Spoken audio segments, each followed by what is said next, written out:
Hello, everyone. Welcome back to another edition of the Skating Penguin Network Mailbag. I am Garrett Bahana. Alongside me this week, for this episode at least, it's my original co-host, Robbie Noggle.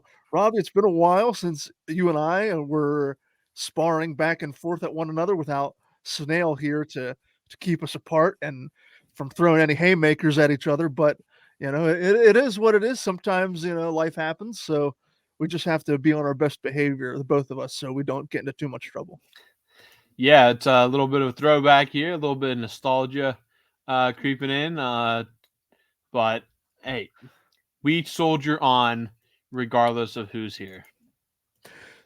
So, with that said, like Robbie said, we will soldier on, and we do have some questions to answer from some of our loyal listeners who sent us questions over on Twitter at the Skating Penguin Network over on Twitter. Let's dive into those questions, shall we? Question number one, Robbie. I will give you question number one. We will answer what were Snail's original questions. Snail couldn't be here, but we will give his answers that he gave to us through text message. And I will take question number three, and we will go back and forth until all of these questions are answered. With that said, all of the pleasantries out of the way. Question number one comes from Tony Gale. With Tristan Jarry making history the other night, the first Penguins goalie goal in history, and backup Alex Nedeljkovic getting one a few weeks back with the Wilkes-Barre Scranton Penguins. Is this the first time two netminders have scored for the same franchise in the same season? So, as far as I can tell, I can find no other instance. I know it has not happened for two goaltenders in the NHL level in the same season, and I cannot find anything um, that says otherwise down uh, in in the AHL or the ECHL levels. So, as far as I can say, yes, this is the first time the two goaltenders have scored uh, goalie goals at the professional levels for the same organization, regardless of what level they're playing at. So, the Penguins, I mean, we know they need offense. So, me and Snell were joking about it last night on the recap that who would have thought here on December 5th that the Penguins' two best players may be the goaltenders, given how much we were worried about it in the preseason. So, yeah, maybe get them guys some power play time because, I mean, anything's better right now than what the power play is currently doing. So,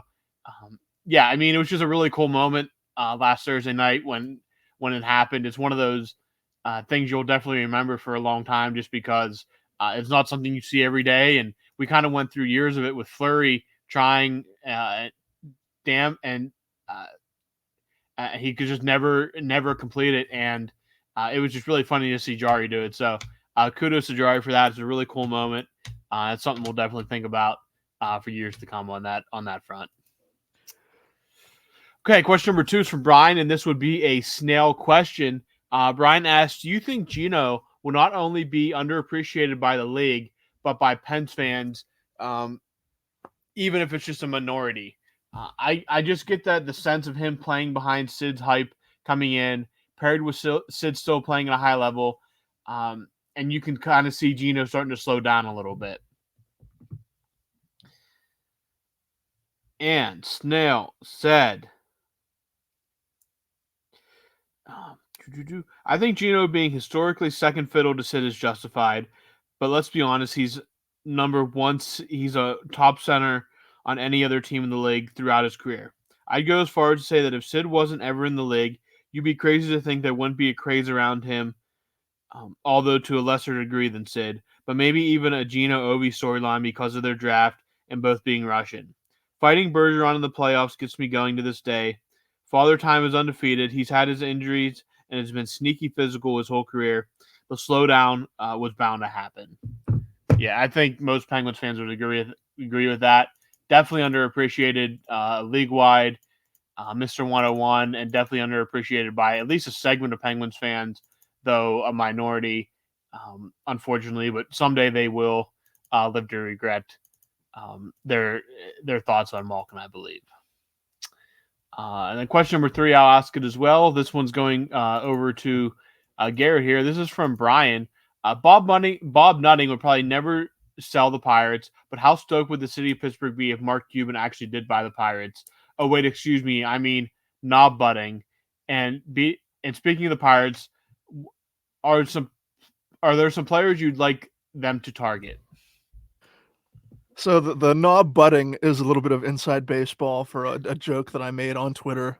Um, I think it was when the day that the news broke that Mark Cuban was selling his majority stake in the Dallas Mavericks. And Robbie, I'm sure you're aware as much as I'm aware. Anytime Mark Cuban's name is brought up within the Pittsburgh city limits, it's always concerning. Is he going to buy the Pirates? And like I want that to happen as much as the next person. I don't think the Pirates are ever going to reach what they could be financially successful in terms of baseball being the on-field product being successful. I don't see that happening with Bob Nutting in charge. However, I don't know if Cuban has ever publicly stated his intention to want to purchase the Pirates. Also, it takes two to tango in terms of trying to facilitate transferring of ownership. Obviously, Cuban would have to either make an offer by himself. I don't know if he has a net worth or assets by himself to make that offer. I don't know if it would be Cuban and another a group of associates that would come in and sort of buy the Pirates from Bob Nutting. But either way, it takes two to tango, and Bob Nutting has to be willing to sell the Pirates. And there's been no indication, publicly or otherwise, that has said Bob Nutting is going to sell. As a matter of fact, he's said publicly in previous statements that he intends to hand the team down to, I believe he has daughters, if not one daughter. I believe he intends to hand the team down in his family. Whether that happens, obviously, that remains to be seen. If I know nothing else, money talks, and if the right offer came along, Bob Nutting, being a businessman, would be foolish to maybe at least lend an ear to see what the asking price would be for the Pirates. I don't think it's going to happen anytime soon. It is wishful thinking. I want it to happen because obviously Mark Cuban being a Pittsburgh native, I think, and with him having some of the financial resources and the financial backing to do it, I think it would be incredibly interesting. Fans would be all over it. There would be a renewed sense of optimism and hype around the Pirates that hasn't been there in about a decade. I don't think it's going to happen. In terms of 2024, what do they need? Robbie, you're probably more better equipped to answer this than I do. However, from what I did see last season, from the peaks that I was taking in, the Pirates performed better than I thought they were going to. It looks like they definitely took some steps in the right direction as a young ball club. Losing O'Neal Cruz for just about the majority of the season doesn't help matters. It certainly complicated things. If he's back to full health, he's probably going to be one of their centerpieces they're going to build around. I see a lot of chatter, a lot of hot stove talk about potentially bringing in a decent first baseman. You can never have too many pitchers, whether that be on the front end or the back end of the starting rotation. So I'd be curious to see if the Pirates do shell out any money, which I don't anticipate them doing so. I would like them to bring in a quality first baseman slugger and maybe some beef on the starting rotation. But with that said, the reason I have become so jaded with the Pirates is notoriously due to their cheap antics. So we'll see what happens and keep you abreast of that situation as it unfolds. Question number 4, as we turn it back to you now, Robbie. Brian asks, he says he wasn't anywhere last week or the week before when he didn't ask us any questions, which certainly concerned the three of us, considering Brian basically allows us to keep doing this on a weekly basis. He was just taking a break. Brian was just taking a break mentally for the holiday season, which I respect. Brian's profession, presumably still as a mail carrier, extra long hours this time of year, which I can understand. Also, I think last week we did make light of the fact that we were wondering where Brian was, and we had mentioned that he was at the postal service combine. I think that's what we came up with. But he says he doesn't get grouped, and he doesn't want to be grouped with those wimps in the UPS. They have runners with them now, and we're doing their work plus just delivering mail. So, Robbie, shots are fired here between the U.S. Postal Service and the UPS, as probably as well as FedEx. So I'm not. I don't want to get into the Great Postal War of 2023 or 2024 for that matter. But it's good to see. Good to see Brian is okay, just taking a recharge for the holidays. Like I said, I can respect it. Good to see Brian back in the saddle this week, asking us some questions. I think what Brian's trying to tell us is that he's Batman. Honestly, so I think we've said he masquerades as Mario Lemieux at one point. Uh, we said that he was at this postal service combine, and if this is a Batman burner account, this could open up a whole other can of Yeah. worms. I mean, I don't know how many people in Gotham know that Batman is Bruce Wayne and vice versa. I know there are a few. I don't know if the general public knows. We could be opening up his identity You to could. the likes of the Joker, the Penguin, anybody else you want to throw in there, Harvey Dent. So, since this isn't really a question, I'm going to ask Brian a question that he can answer for next week. And that's Brian. If you had to pick between the two, would you go with uh, the Big Brown of UPS, or would you go with uh, the competitors over at FedEx if you had to pick one or the other? So I'll pose that question to Brian, and if he really wants to, he can include DHL in there as well. But Brian, I want your opinion on how you rank them and who you would prefer if the Postal Service did not exist. So that's a little homework for Brian for next week. Alrighty. You took Snail's first question. I'll take Yep. question 5 off your hands. This Yep. again would have been Snail's question. Question 5 comes from Brian. With all the hype and pressure and expectations coming into this season, would it be fair to say that Sidney Crosby has exceeded those expectations exponentially? And Snail would go on to say, that's all Sidney Crosby ever does is exceed expectations, which I would agree with. He's a top 5 player already in history, and it's safe to say that he's a guy that's just built different. Rookie sensation, the Stanley Cups, the award ceremonies.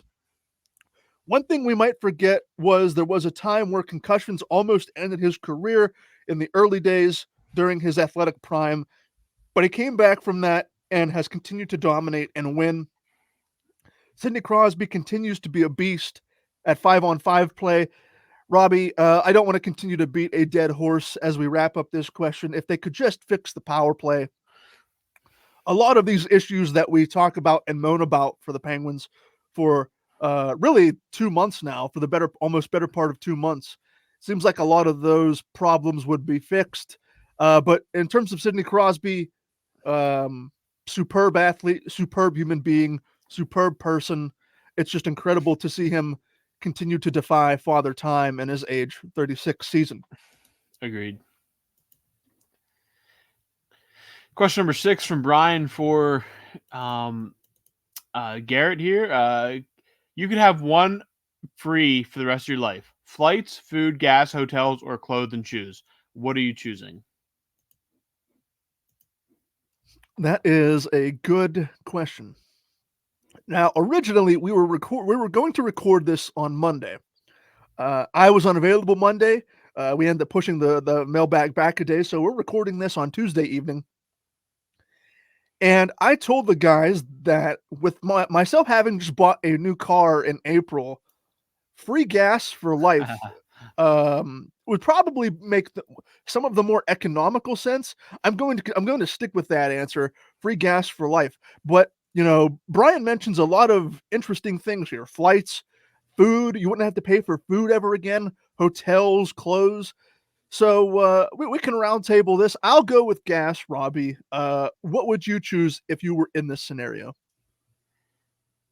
I think economically, I would probably choose food if I had to pick one. I think if I really crunch the numbers, food would probably, in the long run, be the better option. Now, again, I don't have to travel much for work and stuff, so that way I don't spend an absorbent amount on gas. Flights, if I traveled like some people do, then flights would probably be the more economical choice. But don't fly enough, can afford a flight here or there if I need it. Same with hotels and clothes and shoes. I think are at the bottom of the list because I don't spend like these big name brands and stuff like that, so I don't go. Uh, my budget doesn't include much for those kind of clothes and shoes. So if I had to say, I probably would choose food because if I crunch the numbers long term, that is probably what it would work out to. Um, as a better economical decision for me. But gas is, yeah, if you travel a lot, gas is also a big one, especially now. But again, seems to fluctuate more than food prices do. So I'm going to go with food for that one. Solid answer. Solid answer. Can definitely respect it. We'll move on to question 7. Question 7 comes from Brian. A food question right here. What is one dish, Robbie, that you've never had but always wanted to try? For Brian, he's always wanted to try authentic Canadian poutine. Yeah, good choice there as well. Poutine. If you've never had poutine in any variety, I would definitely suggest trying that. So, man, I've tried a lot of food. Um, One thing I've never tried, and I've wanted to make it. It's just a very daunting dish to make, at least in my eyes, and that is authentic Spanish paella, which is basically rice, vegetables, and then you can use different proteins. And every time I see it, it looks absolutely fabulous. It's made like a big skillet, basically. You can make it in like Dutch ovens, cast iron skillets, whatever. You can make it a bunch of different ways. But I really want to try authentic Spanish paella with mussels and shrimp. I would prefer it with seafood. I think seafood pairs best with it, from what I've heard and stuff. So, yeah, that's what I would try. Um, that would be the top of my list. So again, I've tried a lot of foods, so I don't have like much to choose from. Uh, at least that I'd want to try. There's probably some like African foods that I'd try, or some Arab foods that I'd like to try. But I'm gonna go with Spanish paella just because it just looked phenomenal. So, Garrett, if you have an answer here, I'll toss it over to you real quick before we get into Snell's next question. I don't have an answer off the top of my head. I guess if there's one thing, this is going to be a generalized answer. I'd like to try more Indian cuisine. Yeah. Indian's another big one for me too. So like, there's not one. I had, I think it's chicken tikka masala for the first time Mhm. earlier this year, as a matter of fact, with naan bread, and I was like, wow, Yeah. this is because for the longest time my palate had been akin to like a 4-year-old chicken nuggets, French fries, that sort of thing. And I had this, and I was like, what have I been missing out on? Because I love all of these things in here. I love the chicken, the rice, Yep. the sauce, the naan. Yeah.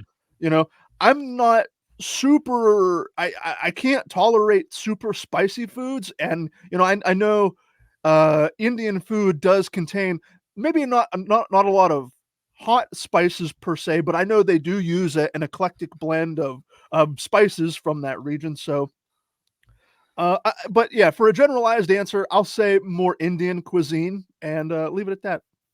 Good deal. Question number, I believe 8 here from Brian. This is originally intended for Snail. If you had to use a player to describe your gift wrapping skills, who would it be? And Snell chimes in with Nick Lindstrom. My hands are surgical with the scissors and ribbons. That would not be my decision. I'm a okay gift wrapper. I am nowhere near an expert. There are better people everywhere than me. I am not. I'm more of a middle six kind of guy.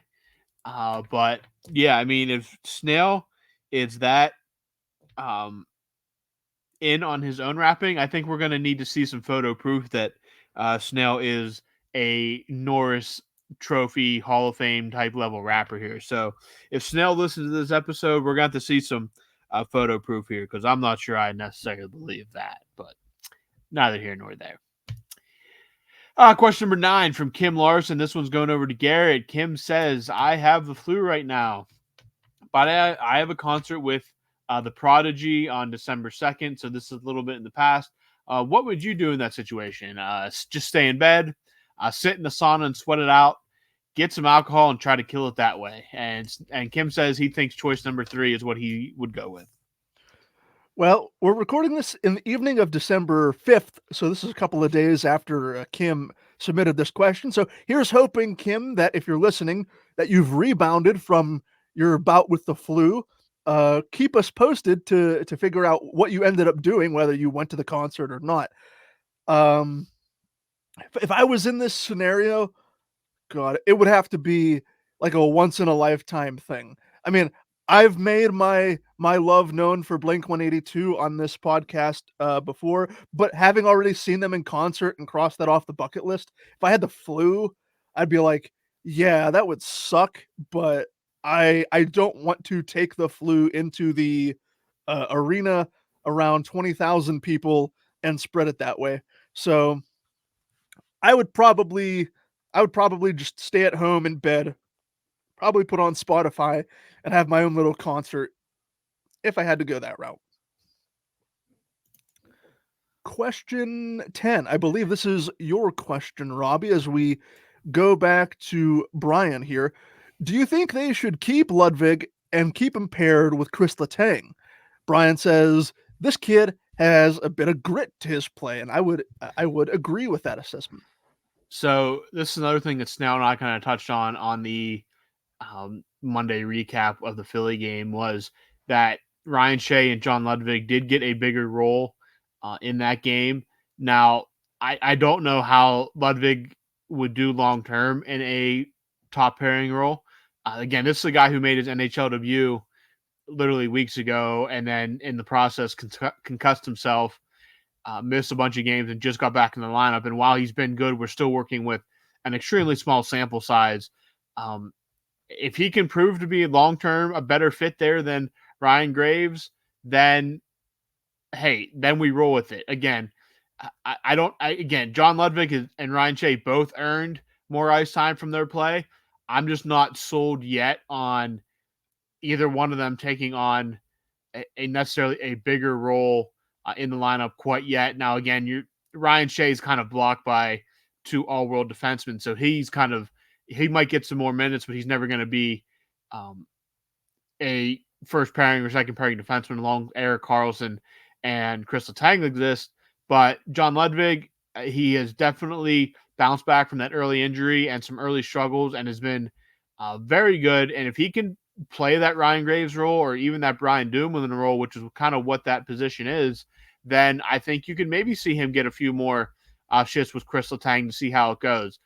Marcus Pettersson and Erik Karlsson are completely fine together. Marcus Pettersson, as we talk about Gino being underappreciated, I think we're reaching the point now where Marcus Pettersson may be one of the more underappreciated players in the league. You're at all into analytics; it's all there for you to see. Marcus Pettersson's been great. John Ludwig, again, I'd like to see a bigger sample size, but I don't hate what I've seen by any means. Him and Ryan Shea have been, along with Alex Nedeljkovic, have been 3 home runs that Kyle Dubas has hit this past offseason coming over from Toronto. So yeah, as long as he's playing like he is, if he needs to be in a sheltered role in the third pairing, he's perfectly fine there. But if he can take a step and become a Brian Dumoulin-esque type player, hey man, let's roll with that then, because he's definitely earned the shot. All right, question 11 from Brian. This one's going to Snail. What are your top 5 Christmas movies you have to watch every year?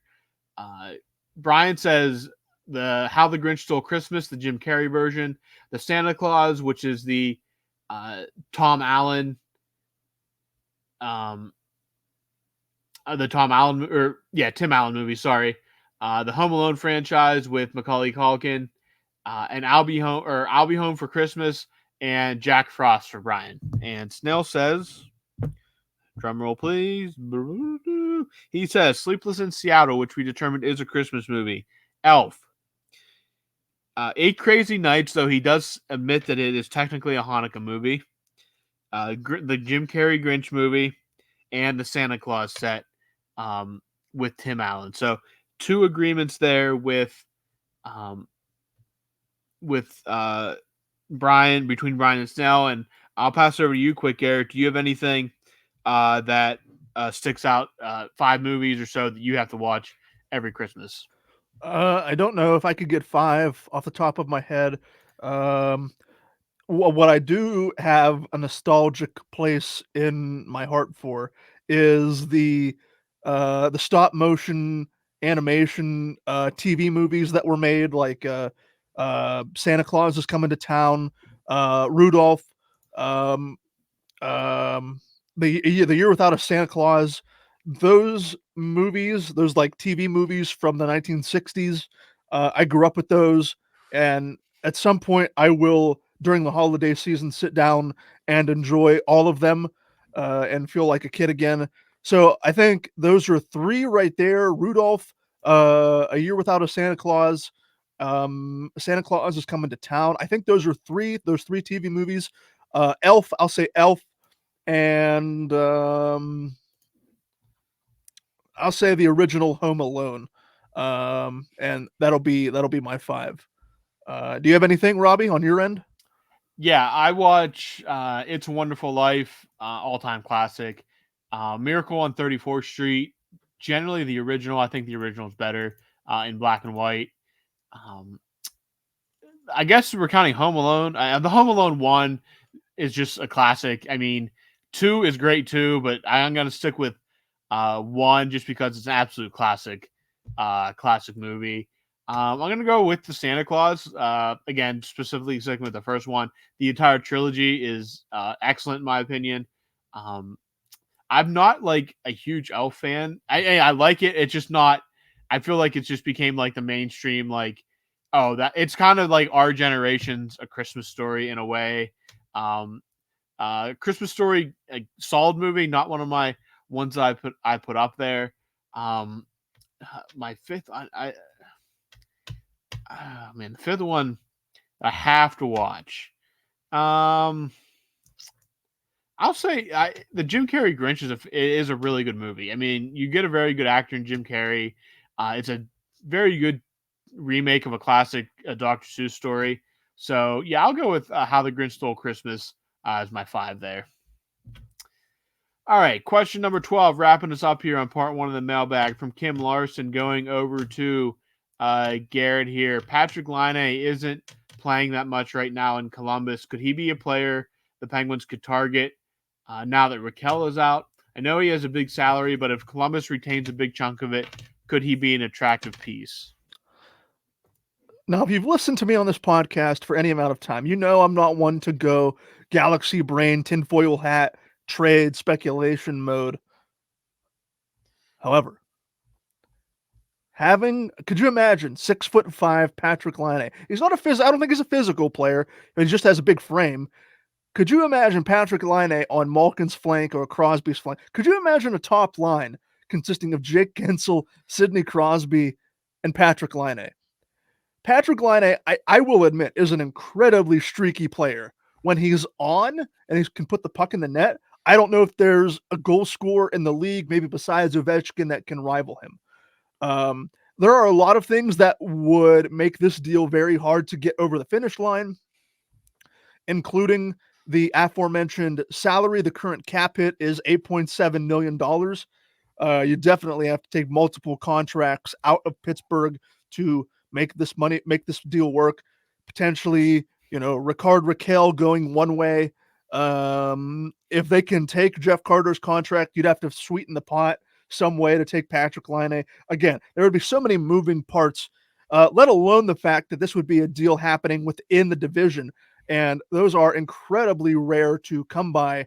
The Penguins aren't historically known. I mean, granted, a lot of franchises aren't historically known with making trades with their divisional rivals. But another thing that's working against Patrik Laine is the fact that the offense is kind of cooled off a little bit. In 16 games this year, 5 goals, 2 assists, 7 points. Going back through his career to this point, what's crazy is he's only 25. He came into the league at 18 and scored 36 goals in 2016-17. He hasn't scored a 30-goal season since the 2018-19 season. He had 26 goals, 56 points in 21-22. He had 22 goals and 30 assists, 52 points in 22-23. He has been, I know he's been a target of some criticism. He was a target of criticism in Winnipeg before he even went to Columbus. And from what I understand now, Columbus fans are saying some similar things that people up in Winnipeg were saying about him, whether he doesn't give enough effort, this, that, or the other thing. I'm not here to make those accusations, but I do know when he's on, Patrik Laine is a pure goal scorer who I would kill to have in the Penguins' top six. How that would work, your guess is as good as mine. I'm not here to put my GM hat on and make that trade. I'm here to say that if it was a possibility, yes, absolutely, I would take Patrik Laine. I think that'll do it, Robbie, for the questions this week in part one of the mailbag. Snail will probably join us on Thursday when we come back for part two. But until then, I have been Garrett Bahana for Robbie Noggle. Thank you for listening to part one of the Skating Penguin Network mailbag, and we will talk to all of you again very soon.